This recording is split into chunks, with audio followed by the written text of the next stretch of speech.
chers internautes, chers frères et sœurs en Christ. Nous voilà de retour sur YouTube et ce soir nous allons vous préparer. On va plutôt improviser, hein, parce que bon, c'est une émission improvisée, mais quand même autour de la parole de Dieu. Voilà, de préférence. Voilà, c'est notre but. De toute façon, nous n'avons qu'un seul but sur la terre, c'est de prêcher la parole de Dieu et d'évangéliser le monde. Comme il a dit, allez et faites de toutes les nations des disciples. Hein, allez et prêchez ma parole de par le monde entier. Et faites de toutes les nations des disciples. Alors, bonjour Eric. Bonjour Karine. Alors ce soir, tu nous proposes quoi ? Alors ce soir, je propose une petite étude sur l'épître de Jacques. Lorsque nous disions improviser, oui, mais bon, nous savons quand même quel sujet partager parce que c'est vaste, hein, je veux dire, il y a tant de choses à partager dans la parole de Dieu. Donc on essaie tout de même de cibler, hein, pour pouvoir effectivement, peut-être pas rentrer en détails, nous ne sommes pas là non plus pour faire la théologie, hein, nous sommes vraiment là pour partager la parole dans sa simplicité, hein, et l'essentiel, c'est que ça puisse toucher le cœur, hein, que les âmes soient touchées par le Saint-Esprit. Voilà, donc c'est le but de cette vidéo. Voilà, donc que les âmes soient touchées vraiment par l'Esprit de Dieu. Voilà. Voilà, donc nous vous invitons à passer ces moments-là ensemble autour de la parole. Nous allons prendre l'épître de Jacques. Alors, donc, pour commencer, on va peut-être un petit peu situer cet épître. Donc c'est un épître qui est considéré de façon générale comme les premiers livres du Nouveau Testament qui a été écrit, le premier livre, et qui reflète donc une très grande influence juive. Pourquoi ? Parce que Jacques, et on pense, et on est presque sûr que Jacques, c'était pas le frère de Jean, mais c'était le demi-frère de Jésus. Hein, donc de notre Seigneur. Et on pense que c'est lui l'auteur de cette épître. Et pourquoi ? Parce qu'il était un homme qui présidait à l'époque le concile de Jérusalem. Il était dirigeant de l'église de Jérusalem et il est resté à Jérusalem jusqu'à sa mort. Hein, il pensait, et il passait pour un juif chrétien, hein, parce qu'il était converti, chrétien, donc très très strict, hein, très strict dans son mode de vie. Et Joseph, l'un des pères spirituels, l'un des pères de l'Église, que tu connais. Oui, Joseph, tout à fait. Et également Eusèbe de Césarée, donc qui effectivement donc qui a, je prends juste, c'est peut-être plus facile, voilà. Ouais, donc Eusèbe de Césarée donc était un évêque de Césarée justement en Palestine. Et qui est né donc vers la fin du IIIe siècle. Il faut savoir que l'épître de Jacques n'était pas cité par les premiers chrétiens. Hein. Il a été accepté, on va dire, dans le canon biblique en fait, juste à partir du début du IVe siècle seulement. Voilà, donc les écrits étaient douteux, hein. Donc ça il faut le savoir, mais mes chers amis, c'est pas parce que vous avez la Bible sous les yeux que voilà, tout est dans l'ordre, Jacques, machin, etc. Non, 4 siècles, 400 ans après Jésus-Christ seulement, il a été reconnu, hein, dans le canon biblique. Et c'est pour cette raison-là aussi que moi j'aimerais vous dire quelque chose, c'est que ce soir je vais suivre la parole de Dieu donc avec mon épouse, donc elle a la version Louis II, et moi j'ai la version en français courant.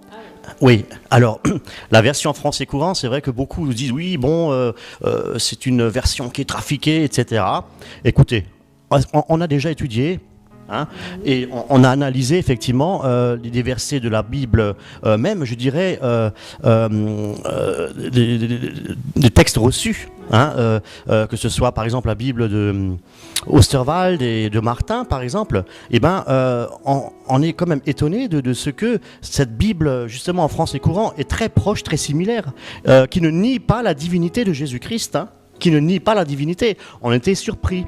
Et bon, après, effectivement, lorsque nous avons un sens, enfin, lorsque nous avons un verset donné dans la Bible de Louis II, la version seconde, j'ai remarqué que la traduction qui était faite, en fait, le sens, en fait, garde tout son sens, le sens, on comprend mieux le sens, en fait, du verset.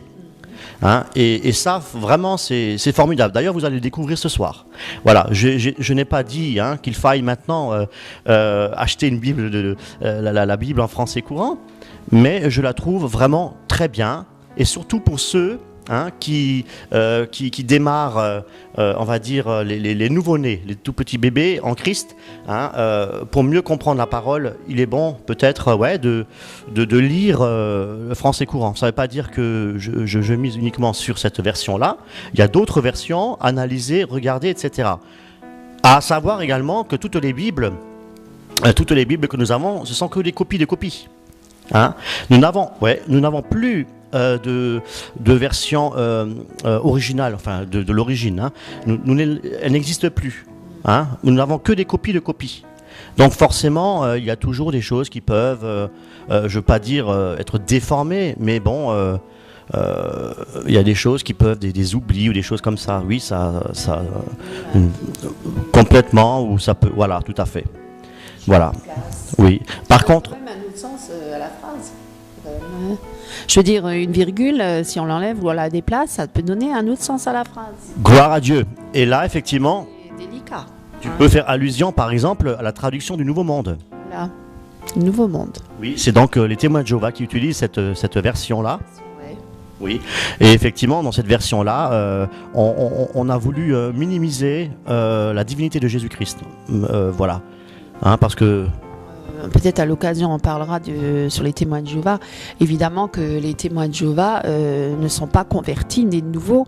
Je ne les accuse pas, on les aime, on prie pour eux, pour qu'un jour ils puissent rencontrer le Seigneur. D'ailleurs, il y a pas mal de témoins de Jéhovah déjà qui se sont tournés vers Christ et qui témoignent d'ailleurs de leur conversion et qui effectivement reconnaissent que leur Bible à eux, la des témoins de Jéhovah, est trafiquée. Et donc voilà, c'est désolant, mais c'est comme ça. Le diable, il fait aussi son affaire avec tout ça, et il change toujours la parole. Il connaît la parole, mais il la transforme, il la défigure, il enlève des mots, il ôte ou il rajoute des choses justement pour tromper et pour égarer. Voilà. C'est dommage, mais bon. C'est pour ça qu'il faut être très vigilant. Et en même temps, il faut quand même étudier là-dessus. Il faut faire des recherches. Et c'est ce que nous vous conseillons, de faire des recherches, de regarder, de voir, d'examiner les Écritures, comme les premiers Juifs de Bérée, qui ont toujours examiné les Écritures et qui ont analysé toutes choses. Alors, tout ce que nous disons ce soir, même, nous vous invitons à vérifier tout ça dans la Bible, dans la parole de Dieu. Et ne pas juste écouter comme ça, passivement, ce que nous disons, sans faire des recherches vous-même. Parce que Dieu nous a donné une intelligence, Dieu nous a donné un esprit de discernement, de critique, et nous devons par nous-mêmes faire des recherches. C'est notre devoir aussi en tant que chrétiens. Et ce que nous souhaitons aussi par rapport à ce soir, c'est que les non-chrétiens, donc qui ne connaissent pas encore Jésus, nous les invitons ce soir à ouvrir la Bible. Je souhaite vraiment de tout cœur que vous ayez tous une Bible. Et pour ceux qui n'en ont pas, c'est dommage parce que nous avons l'habitude, lorsque nous évangélisons, nous allons dehors, évangéliser dans la rue, sur les places et tout ça, nous voulons distribuer des Bibles. Alors, si le cœur vous en dit...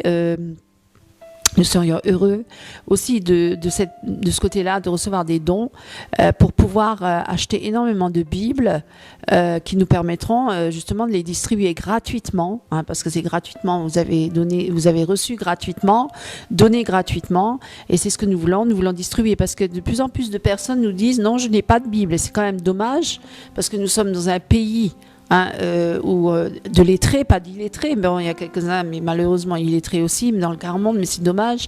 Mais je veux dire qu'on en a tous appris à lire, à écrire, et c'est dommage que ce livre n'est pas lu par la majorité des Français et des gens dans le monde. C'est vraiment dommage, parce que c'est un livre merveilleux.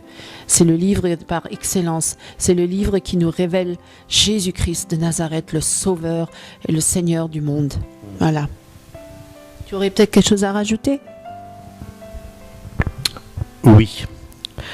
J'aimerais rajouter que nombreuses sont les églises actuellement, lorsque tu faisais effectivement allusion aux Juifs de Béret, hein, donc dans Actes 17 à 11, nous trouvons donc effectivement ce verset. Je dirais que malheureusement, dans beaucoup d'églises, la parole de Dieu n'est plus prêchée, on va dire, dans sa puissance, hein, dans sa totalité. Hein, Là, du contexte, en fait, et puis on en fait une doctrine, c'est très dangereux d'ailleurs. Hein. Tout à fait, c'est très très dangereux. De plus en plus. Par exemple, pour l'évangile de prospérité, quand on dit, voilà, le chrétien, enfin celui qui se confie en l'éternel, il prospère en toutes choses. Alors certains apôtres de Dieu, soi-disant, qui déforment, qui défigurent la parole, hein, à leur convenance, vont dire que, voilà, avec Dieu, on va prospérer, on va devenir riche. Hein, c'est l'évangile de prospérité. Par exemple, il y en a d'autres, hein, il y a beaucoup d'autres choses. Oui, et ce que je voulais dire, c'est que, oui, tout à fait. Et actuellement, nombreuses sont les églises où ils affichent en fait les versets bibliques directement à l'écran, hein, un écran géant, etc. Donc, notamment dans les grandes églises, les méga churches, etc.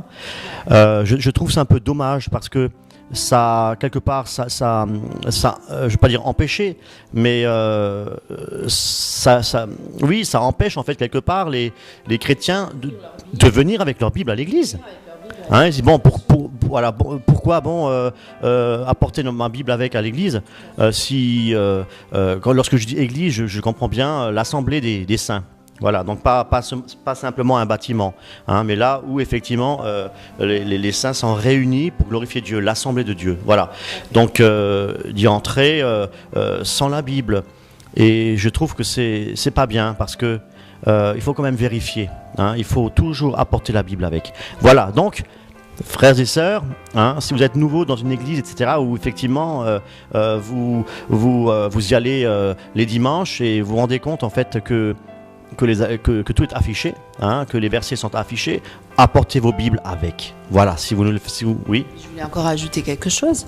C'est par rapport à le fait que si les personnes, les chrétiens, entre guillemets, viennent à l'église sans Bible et qu'ils écoutent juste le pasteur qui a sa Bible sous la main et qui prêche, d'écouter ce pasteur aveuglément ou de l'entendre et sans vérifier, en pensant que tout ce qu'il dit, c'est parole d'évangile.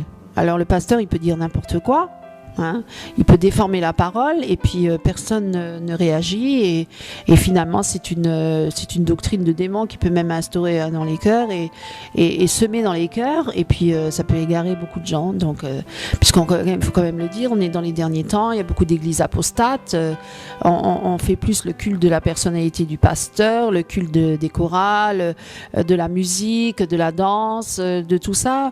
Le culte de soi, hein, le culte du moi, hein, les très grandes dans les églises, comme d'ailleurs dans le monde, mais je veux dire les églises mondaines qui sont devenues mondaines, et puis on ne vérifie plus, on n'examine plus les Écritures. D'ailleurs, il y a beaucoup de chrétiens, on en a rencontré récemment, on lui parlait de Jésus-Christ et de la Bible, la parole de Dieu, et il disait est-ce que tu lis la Bible? Ben non, je lis pas la Bible. De temps en temps, je vais au culte, je vais à la messe, enfin pas la messe, pardon, c'est pas un catholique, c'était un chrétien évangélique. Et donc il disait non, je vais au culte, je vais à l'église, mais non, c'est vrai, j'avoue que rarement je regarde la Bible, j'ouvre rarement la Bible, hein. C'est dommage, hein. Tout à fait, je suis d'accord avec toi, c'est vraiment dommage et pour aller jusqu'à dire que la fête Halloween n'est pas, comment dire, n'est pas inoffensive, hein, je veux dire, voilà, donc si, justement, oui, tout à fait, cette fête n'est-elle pas inoffensive, voilà, donc je vous invite, frères et sœurs, à regarder cette vidéo. Hein, parce que là aussi, je dirais les pasteurs devraient effectivement en faire allusion à ces fêtes de mort, hein, qui sont des fêtes diaboliques, des fêtes satanistes. Hein.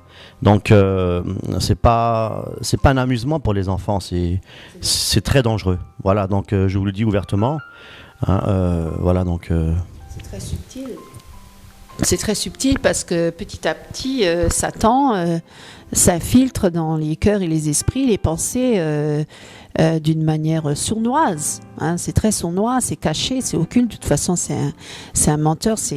Il cache les choses hein, pour que voilà, qu'on le démasque pas tout de suite. Et c'est ça le danger justement, parce que justement, il est masqué. Hein, là d'ailleurs il se déguise, hein. C'est toujours dans le déguisement, hein. C'est très dangereux et souvent et on se rend pas compte et les enfants participent et pensent que c'est inoffensif, les parents aussi, voilà une fête qui s'est rajoutée parmi tant d'autres, des fêtes païennes. D'ailleurs les origines on en parle, hein. On a fait des recherches là-dessus, des origines païennes. Et voilà, et donc vraiment mes amis, on vous invite à ouvrir les yeux. Et là, nous voulons nous pencher sur l'écriture. Hein. Alors là, on a choisi Jacques. Donc comme on disait, Jacques.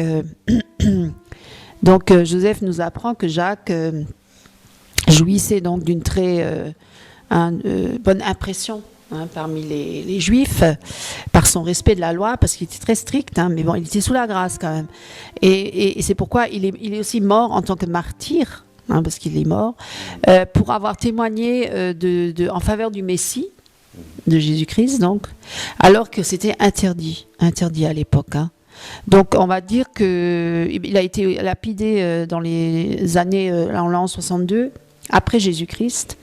Donc on va dire que les textes là, enfin l'épître a été écrit d'après les sources sûres entre 45 et 48, on va dire jusqu'à 50 après Jésus-Christ. Voilà, c'est ça. Donc c'est les premiers, c'est pourquoi ils disent que c'est les premiers écrits du Nouveau Testament. On les appelait également les épîtres catholiques. Hein. Donc catholique, non pas dans le sens religion, hein, mais catholique dans le sens universel. Voilà, donc. Voilà. Et donc, pour illustrer les vérités spirituelles, Jacques donc s'appuie 30 fois, on va dire 30 fois, sur la nature. Il fait beaucoup allusion sur la nature aussi, dans les 5 courts chapitres, et qui n'est pas sans rappeler les enseignements du Seigneur aussi, qui faisait souvent aussi des allusions à la nature, hein, comme le bon berger, les brebis, tout ça. Et donc là, les épîtres donc, de Jacques, c'est un épître qui est très très pratique. C'est-à-dire vraiment, c'est pas une grande théologie, mais c'est vraiment très très pratique dans la vie quotidienne de tous les jours, parce qu'elle traite de certains sujets très même impopulaires, parce que parler de la modération de l'usage de la parole, de la langue, hein. Il ne faut pas faire n'importe quoi avec la langue, il ne faut pas dire n'importe quoi. Il faut maîtriser sa langue, hein, ce petit membrane là, qui bouge beaucoup dans cette bouche et qui souvent dit beaucoup d'ignominie et de choses voilà, qu'il ne faut pas dire. Alors, il y a aussi dans cet épître le danger de ramper devant les riches. Hein, donc, pour dire que et le besoin, voilà, c'est pas la richesse qui va nous sauver. Et souvent, il est même très difficile pour un riche de rentrer dans le royaume de Dieu et qu'il ne faut pas s'attacher aux richesses de ce monde, mais plutôt s'attacher aux richesses spirituelles. Amen. Voilà, il faut vraiment chercher les choses d'en haut et les richesses d'en haut et non pas celles d'en bas. Et voilà, et donc le besoin de montrer aussi la réalité par de la foi, hein, par le témoignage de sa vie, de nos vies, hein, donc concrètement. Parce que certains disent oui, je crois, j'ai la foi, mais est-ce que tu mets la parole en pratique? Parce que c'est bien de dire je suis chrétien, j'aime Jésus, mais est-ce que tu le vis réellement? Est-ce que tu es vraiment avec Christ? Est-ce que ta vie elle est devant Dieu? Est-ce que tous les jours tu laisses Dieu diriger ta vie? Est-ce que tous les jours tu mets la parole en pratique? Voilà, ça c'est encore une autre histoire. Hein. Parce que nombreux sont les chrétiens qui viennent le dimanche à l'église, au culte, mais toute la semaine, ils vivent comme tout le monde, hein, comme le monde, et puis ils fument, ils boivent, ou ils sortent, ils vont au cinéma, ils font tout ce que le monde fait, tout ce que les païens font. Donc, où est la différence entre un chrétien et un païen? Je pense qu'il faut quand même voir la différence entre un vrai chrétien authentique, né de nouveau, converti à Jésus-Christ, hein, et un païen. Parce que bon, il doit y avoir il n'y a rien de commun entre les ténèbres et la lumière. Donc si nous sommes des enfants de lumière, nous devons vivre dans la lumière et pas dans les ténèbres. Voilà. Donc ça c'est un témoignage aussi. Je sais pas, tu peux rajouter quelque chose? Oui, nous sommes censés être des enfants de lumière. Tout à fait. Voilà, donc effectivement, marchant dans la lumière. Voilà, donc Nous allons poursuivre cette entre guillemets étude après ce merveilleux préambule. Je te laisse boire un coup. Voilà. Merci Gorge. Voilà, donc nous allons peut-être commencer à lire la parole de Dieu. Alors, est-ce qu'on va la lire dans la version français courant ou dans la version Louis II?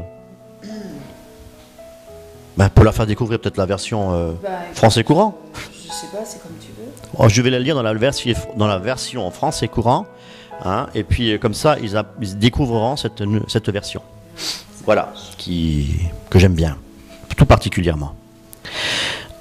Alors, je vais peut-être lire les 4 premiers ou les 5 premiers versets.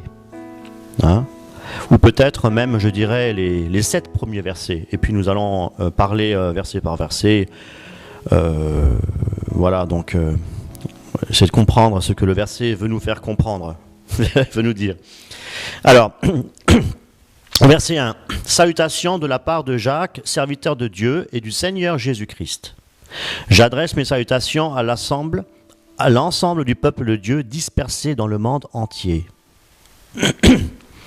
Mes frères, considérez-vous comme très heureux quand vous avez à passer par toutes sortes d'épreuves. Car, vous le savez, si votre foi résiste à l'épreuve, celle-ci produit la persévérance.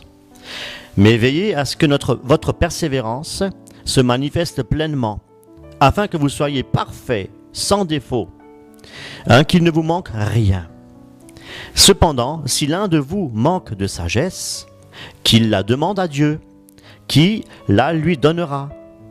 Car Dieu donne à tous généreusement et avec bienveillance. Mais il faut qu'il demande avec foi sans douter.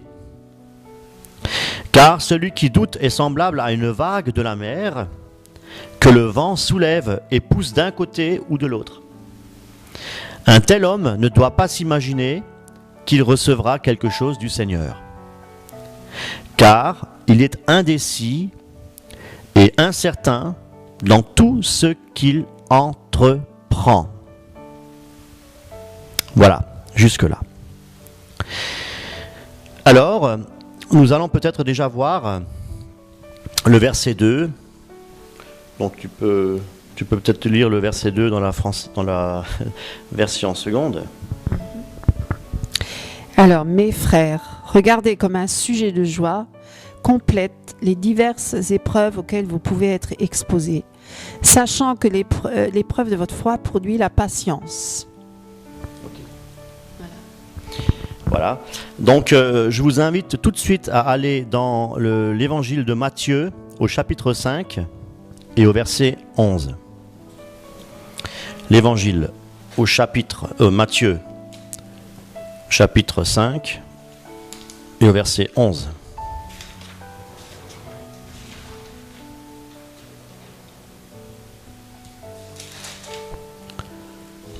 5. Voilà, et je vais faire la lecture. Heureux êtes-vous si les hommes vous insultent, vous persécutent et disent faussement toutes sortes de mal contre vous parce que vous croyez en moi. Réjouissez-vous, soyez heureux, car une grande récompense vous attend dans les cieux. Donc une grande récompense nous attend effectivement dans les cieux. Donc les épreuves, je dirais, affronter les épreuves, nous devons le faire avec joie. Nous poursuivons avec l'épître de Romains au chapitre 5 et au verset 3.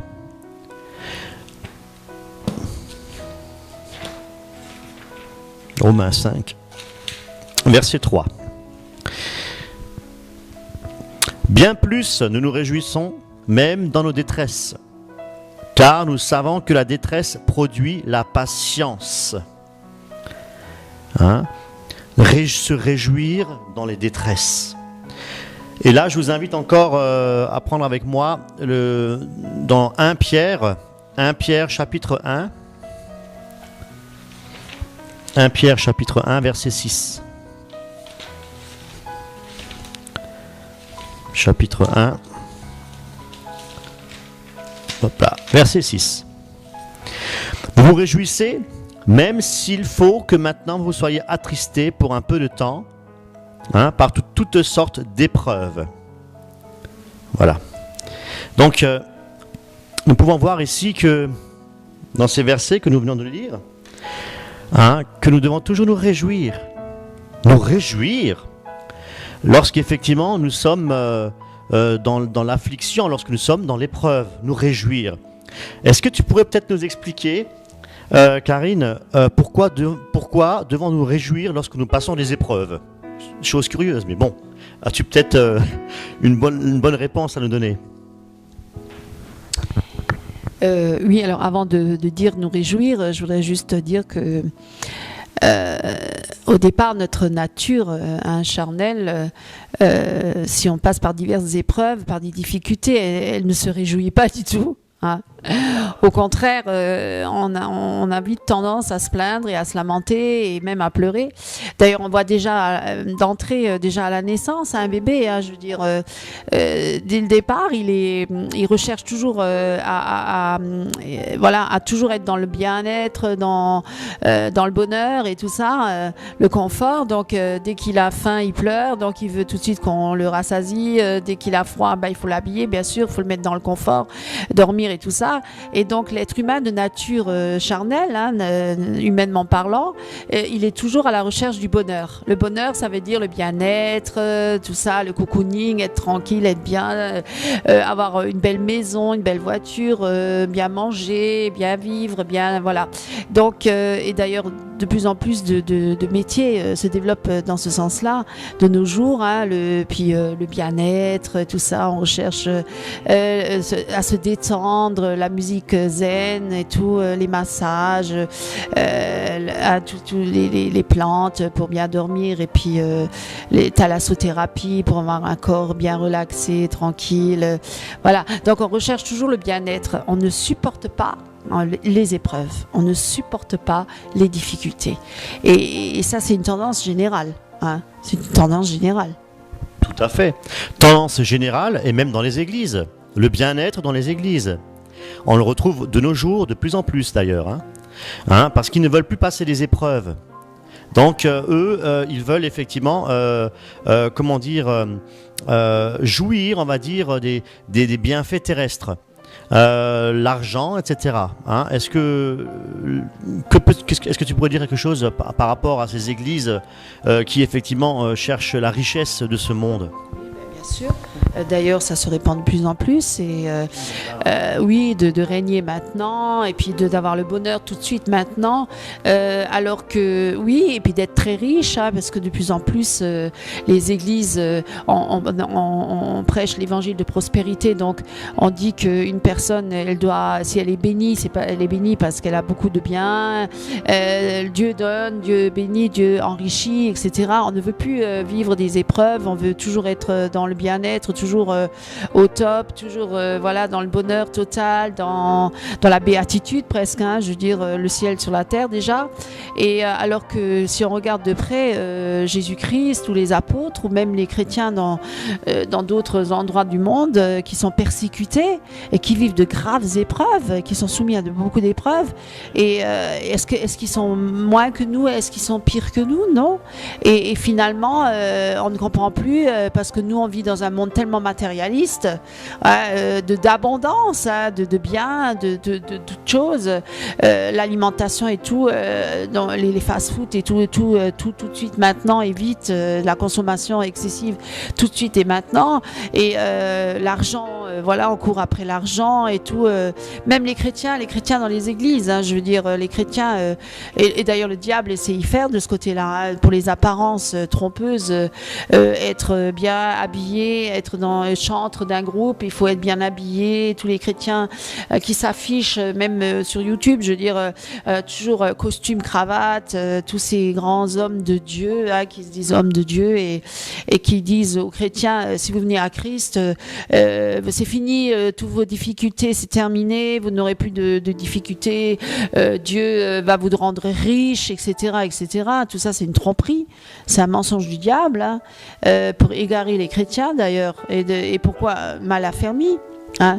Et d'ailleurs, tous ces hommes de Dieu, là, les bishops, là, les apôtres et tout ce qui s'ensuit, on en voit beaucoup en Amérique, en Afrique, mais ça se répand aussi en France, hein, qui demandent la dîme et les offrandes, etc., pour se les mettre dans la poche, hein, mes amis.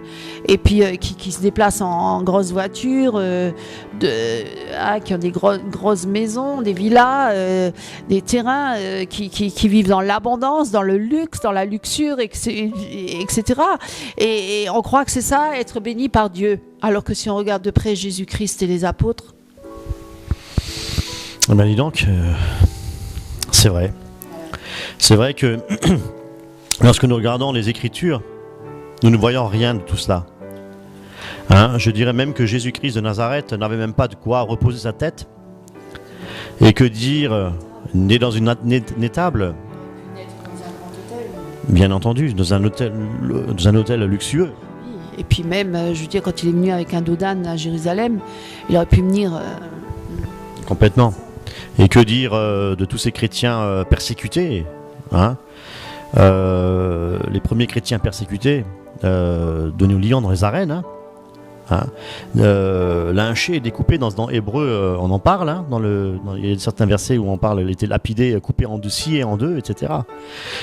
Et puis des morts atroces, des morts d'étouffement, de lapidés, oui. Donc les apôtres, tous ces apôtres n'étaient pas dans le luxe. Hein. Puis, Paul disait qu'il a connu la nudité. Paul il a connu, oui, il a aussi connu effectivement la disette. Il a aussi connu la persécution, il était même déjà mort, la prison, etc.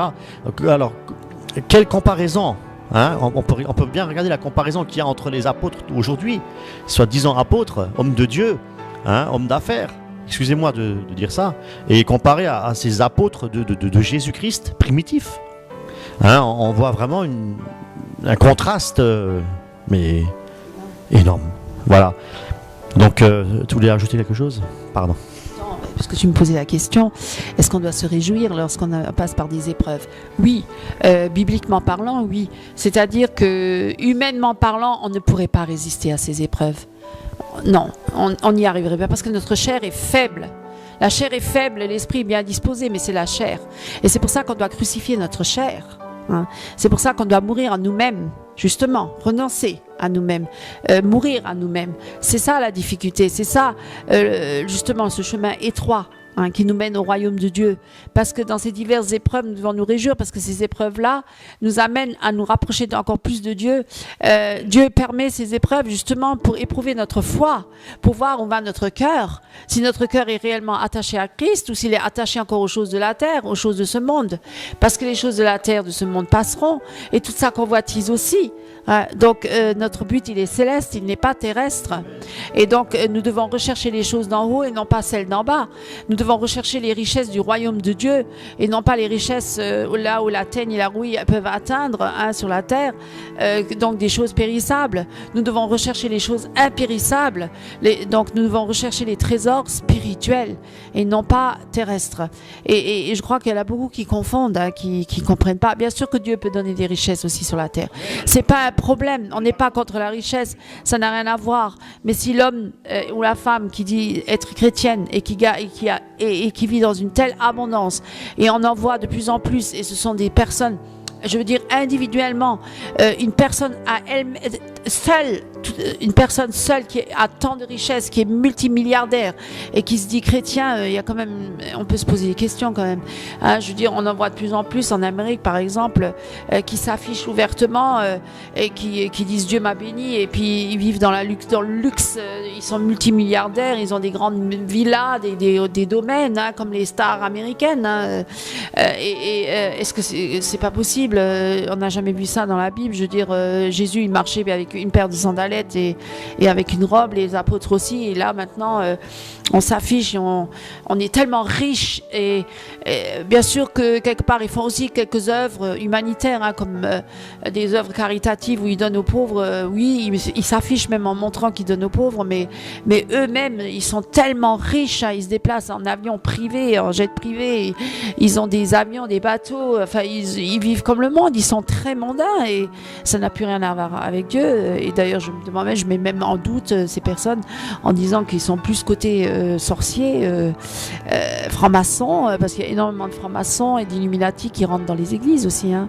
Donc aussi, méfions-nous, ne nous fions pas aux apparences. Soyons prudents, mes amis, mes frères et sœurs en Christ, soyez prudents. Je confirme, oui, tout ce que tu viens de dire, c'est la vérité. Et je dirais même que si vous êtes riche, je n'ai absolument rien contre la richesse. Mais si vous êtes riche, Dieu nous demande à ce moment-là de partager. Hein, dans les églises, il ne doit pas y avoir de pauvres. Hein. Dans l'église, l'offrande doit être être distribuée. Hein. C'est tout à fait, mais on en reparlera. Dans Jacques, justement, on en parle. Hein. Et voilà, donc maintenant, concernant la richesse, Dieu, il n'y a aucun souci, je veux dire, un homme peut travailler, peut être commercial ou être un homme d'affaires, avoir une entreprise. Dieu n'est absolument pas contre. Mais Dieu est contre ceux qui usurpent, hein, tout à fait, hein, égoïstement et s'élèvent par l'orgueil, parce que la richesse précède la ruine, hein. L'orgueil, l'arrogance, etc. Donc la richesse n'est pas mauvaise en soi. Hein, si on arrive effectivement à partager, la richesse devient une bénédiction. Voilà, donc mettons donc la richesse, au profit, hein, de tous, hein, des personnes dans le besoin, des personnes qui ont besoin qui doivent partager, le partage équitable. Voilà, donc. C'est d'ailleurs ce que faisaient les premiers apôtres. Oui, bien sûr, mais bon, je fais une petite anecdote là-dessus. C'est que tous les chrétiens donc, qui se convertissaient à Christ vendaient leurs biens et tout ce qu'ils avaient, tout ce qu'ils possédaient et le mettaient aux pieds des apôtres et donc ils donnaient tout. Ils donnaient tout. Et les apôtres le redistribuaient. Ils ne gardaient pas ça pour eux. Hein. C'était pas pour eux, c'était pas pour s'enrichir. Comme certains le font aujourd'hui, hein, ces apôtres et ces bishops là, qui prennent tout pour eux et qui et dépouillent le peuple. Hein, il faut quand même le dire. Il y en a beaucoup qui sont dépouillés et qui vivent dans la misère, la pauvreté. Et puis les pasteurs et les apôtres vivent dans l'abondance et dans la richesse. Ça, Dieu n'a jamais voulu ça. Ça, c'est clair. Alors donc, tous ces hommes-là, franchement, ils ne sont pas inspirés par le Saint-Esprit. On dira plutôt qu'ils sont inspirés par Satan. Et je ne mesure pas mes mots là, je vous le dis, mes frères et mes sœurs. Et donc, ils mettaient tout au pied des apôtres et les apôtres le redistribuaient à tout à chacun selon leurs besoins. Pour que celui qui avait beaucoup en donne à celui qui n'avait pas. Pour que ce soit un équilibre. Voilà. Donc, Dieu était un Dieu d'amour et de générosité aussi. Tu voulais rajouter quelque chose ? Oui, donc nous devons vraiment être généreux. Hein, l'œuvre de Dieu, c'est être généreux. Hein. Nous connaissons tous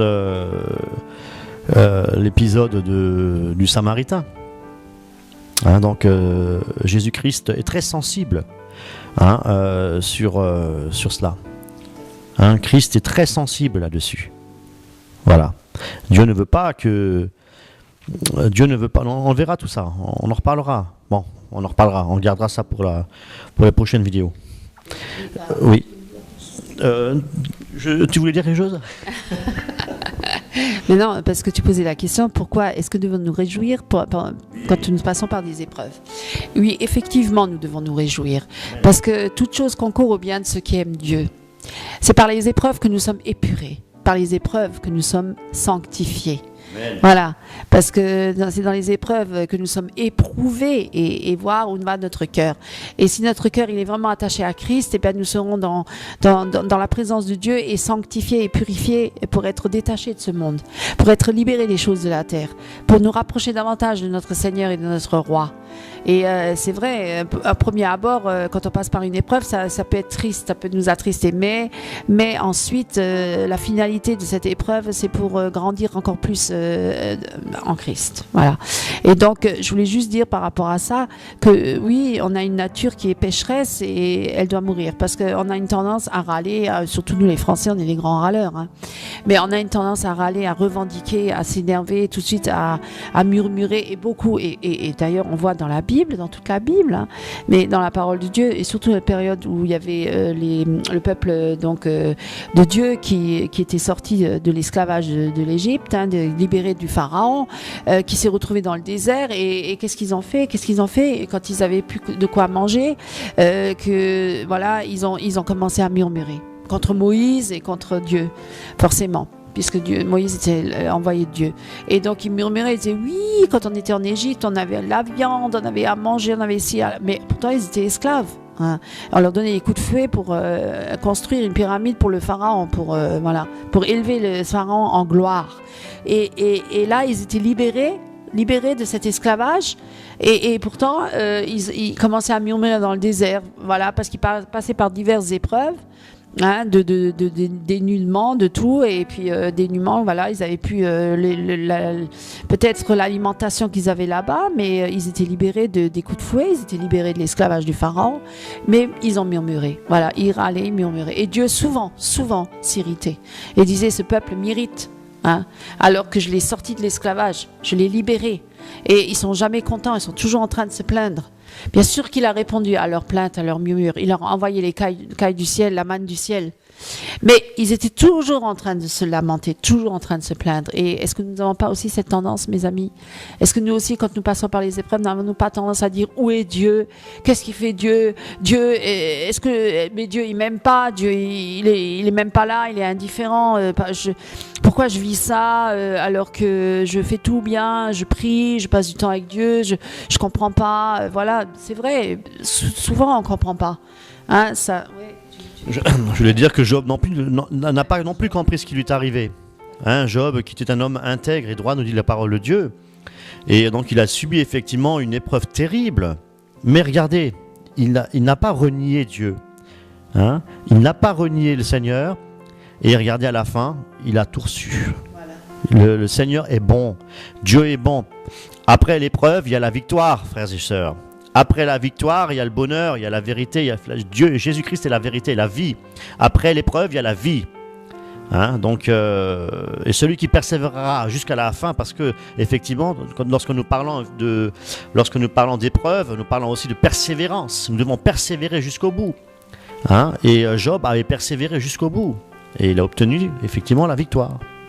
Voilà, parce que dans l'épreuve, il y a effectivement cette joie de savoir que le Seigneur nous sortira de cette épreuve. Hein, et lorsque nous lisons le psaume 23, hein, que tout le monde connaît, j'aimerais juste vous lire le début un petit peu là dans la version français courant, hein, le psaume 23 qui dit voilà. Le Seigneur est mon berger, je ne manquerai de rien. Il me met au repos dans les prés d'herbes fraîches. Il me conduit au calme près de l'eau et ranime mes forces. Hein? Il me guide sur la bonne voie parce qu'il est le berger d'Israël. Écoutez bien, verset 4, même si je passe la vallée obscure, qui est effectivement une vallée, on va dire, d'épreuve, hein, eh bien, je ne redoute aucun mal. Restons fidèles à la parole de Dieu, restons fidèles à Jésus-Christ. Seigneur, car tu m'accompagnes. Dans l'épreuve, Dieu nous accompagne. Hein, tu me conduis, tu me défends, voilà ce qui me rassure. Oh, voilà. Nous avons un avocat. Hein? Voilà, donc est-ce que tu voulais dire quelque chose? Oui, ce que je voulais dire, c'est que rien n'est anodin. Si Dieu permet ces épreuves, bon, parfois c'est provoqué par Satan, Ça, il faut le dire, hein, on le voit bien avec Job. Hein. C'est pas Dieu qui voulait l'éprouver, en fait, c'est Satan qui est venu auprès de Dieu et qui lui a dit Dieu était content. Il disait regarde mon serviteur Job, comme il m'est fidèle, comme il me loue, comme il me glorifie et tout ça. Alors Satan il vient et lui dit mais oui, mais pourquoi? Parce tu lui as donné beaucoup de bien, tu l'as béni, tu l'as fait un homme heureux sur la terre. Mais enlève-lui voir ses biens. Hein, enlève-lui voir tout ça pour voir s'il est encore fidèle à ton nom et s'il te loue encore, s'il t'adore encore, alors Dieu il était sûr de lui, Dieu là, hein, et pour le coup. Et puis il a dit oui vas-y, mais ne touche pas à sa vie. Et effectivement, il lui a enlevé tous ses biens, hein, il a perdu tout en une seule journée, même ses enfants. Hein. Et pourtant, malgré tout ça, malgré cette perte, malgré cette douleur énorme d'avoir perdu ses enfants, tout ça, il a encore dit Dieu est bon, Dieu je le loue, Dieu m'a donné, Dieu m'a enlevé, gloire à Dieu. Et après, Satan allait plus loin, il a même touché son corps hein, avec ses maladies, voilà. Et donc, il n'a pas renié Dieu. Et dans cette épreuve, malgré que Job était fidèle, il y a quand même eu une provocation de la part de ses amis, entre guillemets, soi-disant amis. Alors certains chrétiens peuvent venir dans ta vie et dire oui, mais tu vis ces épreuves, mais examine-toi voir de près, peut-être tu as commis des péchés. Voilà.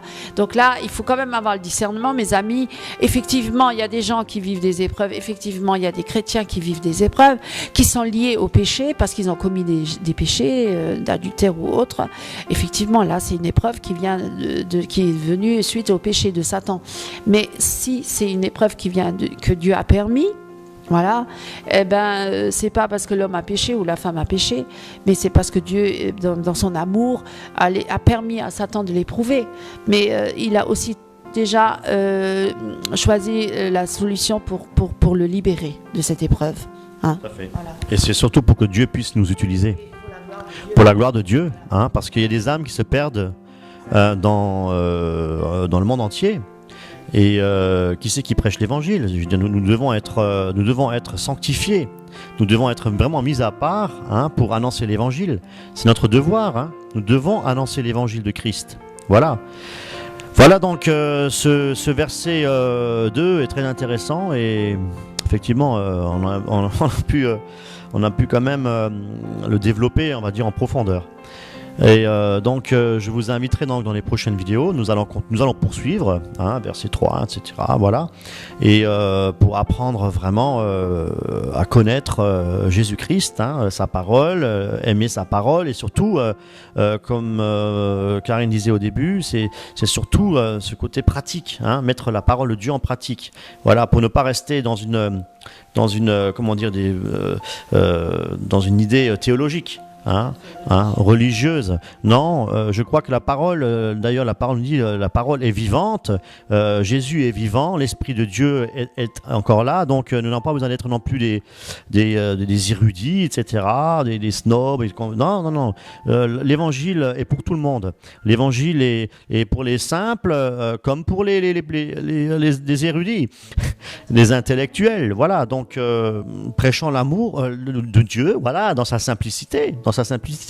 Voilà, donc Jésus-Christ ne fait pas de différence entre celui qui est intelligent et avec celui qui a effectivement peut-être des problèmes psychologiques, j'en sais rien. De toute manière, Dieu guérit en plus de ça. Voilà, donc je repasse mon épouse. Oui, bien sûr. Est-ce que tu voulais encore ajouter quelque chose pour le mot de la fin ou... Enfin, parce que l'épreuve, on pourrait en parler longuement, parce que c'est vrai, personne n'est épargné. Hein. Autant dire que même dans le monde, les personnes vivent des épreuves. Hein. Je veux dire, la perte d'un être cher, des accidents, parfois la ruine, un chef d'entreprise qui est ruiné, qui ferme son entreprise. Bien sûr qu'il y a les épreuves. Ce sont les épreuves sur la terre. Mais ça n'apporte pas de fruits pour le royaume de Dieu. Je veux dire, c'est la mort. Hein. C'est juste pour la vie, juste en continu sur la terre, mais pas au-delà. Mais si nous passons par des épreuves, c'est un sens spirituel. Hein. Donc, ce sont des épreuves que Dieu permet pour justement nous dépouiller de tout ce qui est terrestre et nous libérer de tout à quoi nous sommes rattachés. Hein, parce que voilà, hein, tu voulais dire quelque chose par rapport à ça? Oui, ce que je voulais ajouter, c'est qu'effectivement, c'est toutes ces méga-churches, tous ces pasteurs, hein, ces soi-disant hommes de Dieu, comment dire, n'ont pas compris le message divin. Le message de Christ. Ils ne l'ont vraiment pas compris parce que ils n'ont pas compris qu'il s'agissait de richesses spirituelles. Hein? Donc les richesses qui viennent d'en haut, c'est quoi là, les richesses? Quelles sont les richesses spirituelles? C'est le royaume de Dieu, frères et sœurs, chers amis. Ce qui nous attend en fait, c'est le royaume de Dieu, c'est cette nouvelle Jérusalem, c'est de vivre éternellement avec Christ. C'est ça, nous devons nous réjouir, nous devons avoir les yeux de notre cœur fixés vers le ciel. Notre patrie, elle est céleste. Notre patrie n'est pas cette terre. Donc, le fait de vouloir s'enrichir sur cette terre, courir après la vanité, c'est courir après les choses de ce monde. Et Dieu dit que celui qui aime encore les choses de ce monde n'est pas digne de moi. Celui qui aime les choses de ce monde ne peut pas entrer dans le royaume de Dieu. Hein, car il est difficile pour un riche de rentrer dans le royaume de Dieu. Voilà ce que déclare la parole de Dieu. Hein?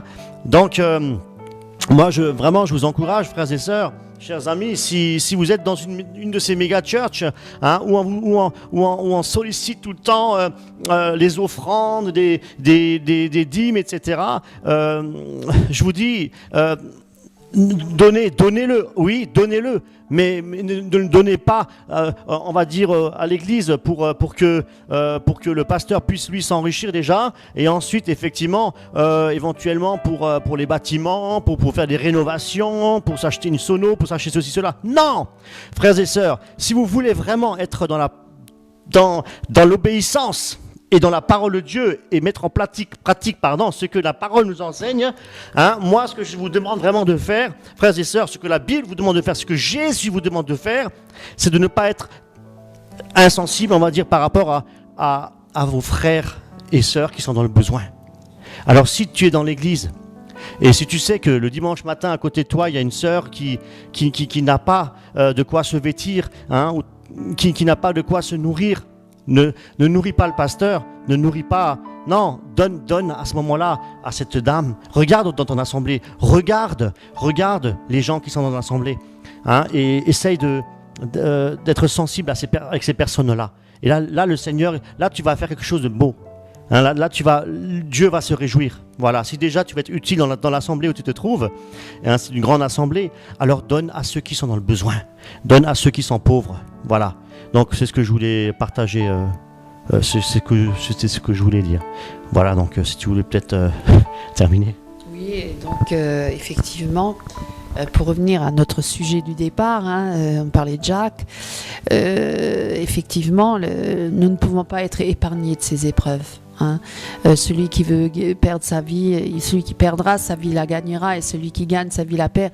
Ça veut dire que si on veut garder sa vie pour soi, hein, eh ben, on peut pas, Dieu ne peut pas être glorifié, voilà, parce que Dieu n'a pas de place à ce moment-là, parce qu'il faut qu'on meure à nous-mêmes et qu'on perde notre vie, voilà, comme Jésus-Christ lui-même a perdu sa vie. Il l'a donné en rançon pour nous, pour tous nos péchés. S'il avait gardé sa vie pour lui, eh ben, il n'aurait jamais pu sauver l'humanité. Et c'est vrai, si le grain de blé ne meurt, il ne peut pas apporter du fruit. Il ne peut pas, voilà. Donc, il faut, les vrais chrétiens authentiques, ils sont appelés à mourir à eux-mêmes pour que, justement, la vie de Christ puisse couler en eux, pour qu'elle soit transmise à d'autres. Parce que notre but, voilà, c'est ça, c'est de partager cet amour, cette vie d'en haut avec les autres et pas seulement le matériel, parce que tu parles du matériel, oui, le matériel, mais bon, ce n'est pas tout le matériel. Il faut aussi que cette femme puisse avoir la vie de Christ qui coule en elle. Il faut aussi que cette personne qui est dans le besoin, bien sûr, matériellement a besoin d'être soutenue, mais a aussi besoin de la vie de Jésus-Christ, a besoin de cette vie d'en haut, cette vie spirituelle, cette richesse qui vient d'en haut et qui comblera sa vie et son cœur avant toute chose, parce que bon, les richesses de la terre, ça ne comble pas une vie, ça ne comble pas un cœur, hein, ça ne sauve personne, hein, et oui, on en a besoin, bien sûr, Dieu connaît nos besoins, Dieu sait ce dont nous nous avons besoin, mais c'est pas l'essentiel, parce que l'essentiel, c'est quand même, même Jésus l'a dit, le pain vivant, ne mangez pas que le pain de cette terre, mangez-moi le pain vivant, je suis le pain de vie descendu du ciel. Voilà, celui qui me mange et boit mon sang, hein, dans le sens là, eh ben, il n'aura plus jamais ni faim ni soif. Voilà, donc c'est important de chercher le royaume de Dieu avant toute chose, parce que nous ne sommes que de passage sur la terre, mes amis. Nous ne vivrons pas pour le plus beau robuste, on va dire 90 ans, et on ne sait même pas quand on va mourir. Notre vie, elle tient qu'à un fil, on ne maîtrise rien, on ne contrôle rien, on ne contrôle pas notre vie, on peut mourir à tout instant, mes amis. Cherchez le royaume de Dieu et sa justice avant toute chose, et que ces diverses épreuves par lesquelles vous passez, louez et glorifiez Dieu, gloire à Dieu, et gardez votre cœur pour le Seigneur et non pas pour la terre. Et vraiment, soyez fidèles à Christ pour ceux qui sont déjà convertis. Marchez dans la sanctification, continuez sur ce chemin étroit.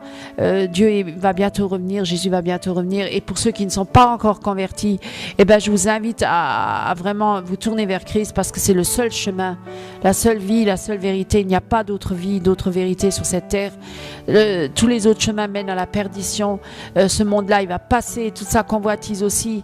Et il n'y a que Jésus-Christ qui est vrai, qui est authentique. Il n'y a que Jésus-Christ qui est la vérité et qui nous donne la vie éternelle, justement pour jouir après de tous les bienfaits et du royaume de Dieu et de la nouvelle Jérusalem. Nous serons tous ensemble, voilà, avec tous nos amis et nos frères et sœurs depuis tous ces siècles qui ont marché avec Christ. Et nous serons tous ensemble à louer Dieu, à être dans la présence de Dieu éternellement avec Christ. Amen. Amen. Et voilà, juste pour finir, tu disais juste à l'instant, éternellement avec Christ. Ce que je voulais aussi vous dire, c'est que si vous n'êtes pas encore chrétien, sachez que vous êtes aussi éternel. Vous êtes éternel. Votre âme y vivra éternellement. Soit votre âme vivra éternellement avec Jésus-Christ de Nazareth, si vous l'avez accepté dans votre cœur, et vous avez fait de lui le Seigneur et le Sauveur de votre vie, ou soit, si vous rejetez Jésus-Christ de Nazareth, c'est-à-dire que rejeter Jésus-Christ, c'est-à-dire ne pas garder ses commandements et faire la vie comme vous voulez la faire, même si vous allez à l'église tous les dimanches matins, et si vous n'obéissez pas à sa parole, vous n'aimez pas Dieu, vous n'aimez pas Jésus. Car celui qui aime Dieu, c'est celui qui pratique c'est celui qui pratique la parole, c'est celui qui met les commandements de Dieu en pratique. Voilà, donc alors si vous effectivement, si vous n'obéissez pas à Dieu, à ce moment-là, qu'est-ce qui se passe? Vous allez éternellement vivre dans le lac de feu. Donc c'est ce qu'on appelle la seconde mort. Donc Dieu a dit dans la parole, je ne veux qu'aucun périsse, mais que tous aient la vie éternelle. Et c'est pour cette raison que le Père a envoyé son Fils unique, justement, Jean 3,16, afin que quiconque croit en lui ne périsse point, mais ait la vie éternelle. Frères et sœurs, Dieu t'aime pourvu que tu pratiques ses commandements, et qu'en retour, tu l'aimes. En retour, tu n'as pas besoin de faire des exploits, tu n'as pas besoin de faire des choses pour être vu des hommes comme les pharisiens le faisaient. Tout ce que tu as à faire, frère, sœur, tout ce que tu as à faire, c'est obéir à Dieu et l'aimer. Et chercher sa face et prêcher et évangéliser, parler de Jésus autour de toi, parce qu'il y a des âmes qui se perdent dehors. Il faut sortir, prêcher la parole de Dieu. Nous vivons les temps mauvais, dans une nation corrompue, et les choses s'accélèrent dans la corruption, dans le mal, dans la perversion. Nous devons plus que jamais annoncer l'évangile de Dieu, l'évangile qui sauve, l'évangile qui délivre, l'évangile qui affranchit. Jésus-Christ a dit, celui que j'affranchis sera réellement libre.